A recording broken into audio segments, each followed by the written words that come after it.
Welcome to The Explainer, where we break down big ideas. Today, we're going to dig into the surprisingly complex logic that's hiding in plain sight inside the simplest sentences we use every single day. All right, let's just take a look at this one simple sentence. Scarlet poked mustard with a pencil in the library. I mean, on the surface, it seems pretty straightforward, right? But what we're about to find out is that this sentence is actually a fascinating little logical puzzle, and it reveals a ton about how our language and even our minds are put together. So, to get to the bottom of this, we're going to have to put on our detective hats. We're going to investigate that one sentence about scarlet and mustard and uncover all the logical clues that are hidden right inside of it. Okay, so let's start with the most basic question of logic. If we accept that the full sentence is true, what else has to be true?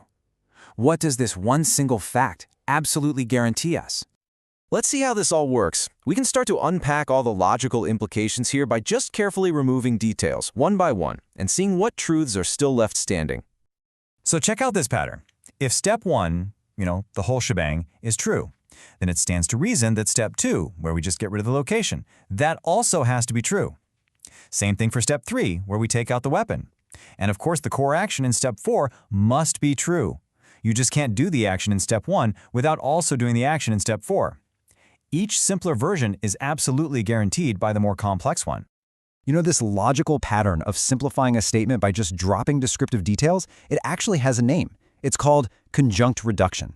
And it's a fundamental rule that our brains are following all the time, completely intuitively whenever we talk about actions.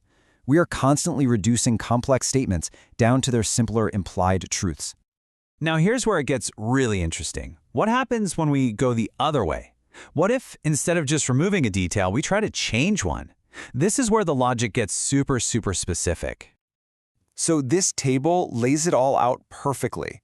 Look at that middle column. Those are the things that must be true. We get those just by removing details. But now look at the right column. The original event does not imply that Scarlet used a spoon or that it happened in the kitchen. If you change even one tiny detail, you break the logical chain. You're suddenly talking about a completely different potential event. So why is that? Why does our language work this way? Why is removing details a logically safe move, but changing them just isn't? Well, the answer lies in how our sentences are secretly structured. The secret was actually uncovered by the philosopher Donald Davidson, and his insight totally changed how we understand the language of action. It all comes down to one core concept. Okay, so here's the crucial point. The sentence isn't just a random list of a person, a victim, a place, and a tool. No, it's a report about one single thing, a poking event. All the other details, with a pencil, in the library, they're just extra modifiers describing that one central event. And that's the big takeaway here. This insight shows that when we say something as simple as Scarlet poked mustard, we're not just stating a fact. We are tapping into a really complex underlying logical structure that's all organized around this idea of events. Our everyday language is just so much more sophisticated than it looks on the surface. Okay, so this is a fun logical puzzle. But why does any of it matter? Well, understanding this hidden structure isn't just an academic exercise. It's actually crucial for understanding how we communicate. And it's a huge challenge for things like artificial intelligence, teaching a machine the difference between removing a detail and changing the story entirely. So let's recap the key takeaways from all this. First, our everyday sentences are absolutely governed by hidden logical rules. At the heart of it all is the idea that our action reports describe a central event.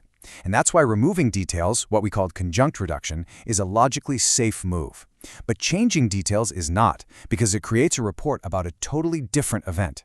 This simple insight is foundational for everything from philosophy to computer science. And that's really the provocative thought, isn't it? If a sentence this basic is operating on such a sophisticated logical framework, it really makes you wonder, what other powerful hidden structures are at work right now, shaping how we think, how we reason, and how we understand our world every single moment of the day?